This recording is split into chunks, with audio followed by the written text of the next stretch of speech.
ৰঙালী বিহুলৈ আৰু মাত্ৰ কেইটামান দিন বাকী থকা অৱস্থাত ঢোল, পেঁপা, গগনা, বাঁহী, টকা, হুতুলি আদিত এতিয়া অন্তিম পৰশ দিয়াত ব্যস্ত শিৱসাগৰৰ প্ৰবীণ লোকশিল্পী দ্বিজেন গগৈ আৰু তেওঁৰ সতীৰ্থসকল।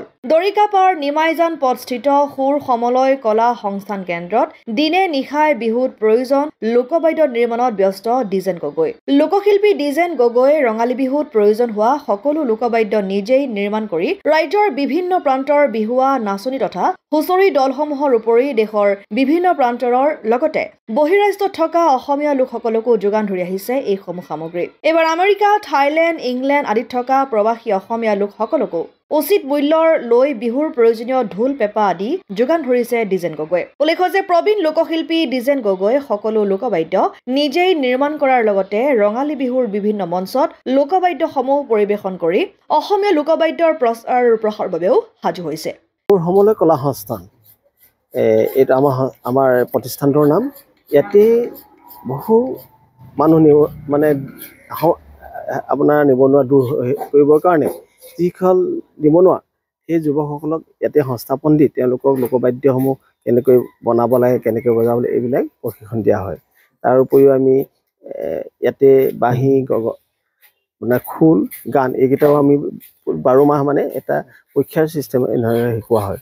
আৰু এতিয়া ৰঙালী বিহুৰ আগমুহূৰ্তত আপোনালোকৰ চেনেলৰ যোগেদি অসমবাসী ৰাইজলৈ আগন্তুক ৰঙালী বিহুৰ শুভেচ্ছা জনাইছোঁ। লগতে আপোনালোকলৈও আন্তৰিক মৰম আৰু শুভেচ্ছা থাকিল।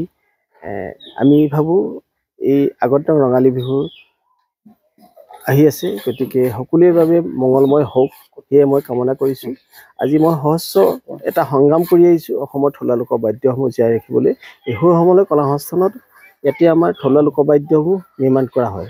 এতিয়া ঢোল এইবাৰ বিহুৰ বাবে এইবাৰ ঢোল মানে ইমানেই বনোৱা হৈছে, যোৱাবাৰ যিহেতু খুব কম আছিল, মোৰ অলপ অসুবিধা হৈছিল। এইবাৰ ইমানেই ঢোল বনাইছোঁ, এইবাৰ বিহুত শেষ কৰিব নোৱাৰিব।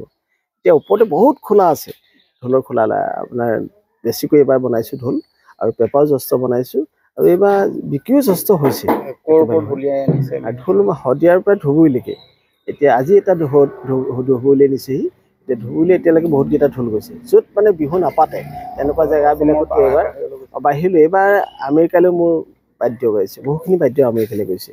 তাৰপৰা ইউক্ৰেইন গৈছে, থাইলেণ্ড গৈছে, তাৰপিছত হাৰিয়ানা নিছে। হাৰিয়ানালৈ বহুত বস্তু নিছে, কিয় নিছে নাজানো। তেওঁলোকে তাতে এটা সংগ্ৰহালয় কৰিছে বুলি মোৰ ধাৰণা হৈছে, যিহেতু 300 মাটিৰ হুতুলি নিছে, বাঁহৰ হুতুলি 200 মান নিছে, তেনেকৈ বহুত বস্তু নিছে। গতিকে সেইটো এটা আপোনালোকৰ চেনেলৰ যোগেদি অসমবাসী ৰাইজৰ আশীৰ্বাদ, আৰু আমাৰ যিসকল কৰ্মী আছে এখেতলোকেও মোক সহায় কৰিছে যথেষ্ট।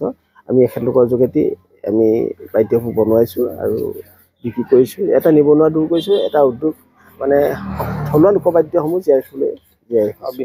শিৱসাগৰৰ পৰা চৈয়দ মুস্তাকুৰ ৰহমানৰ ৰিপৰ্ট, অসম আদিত্য।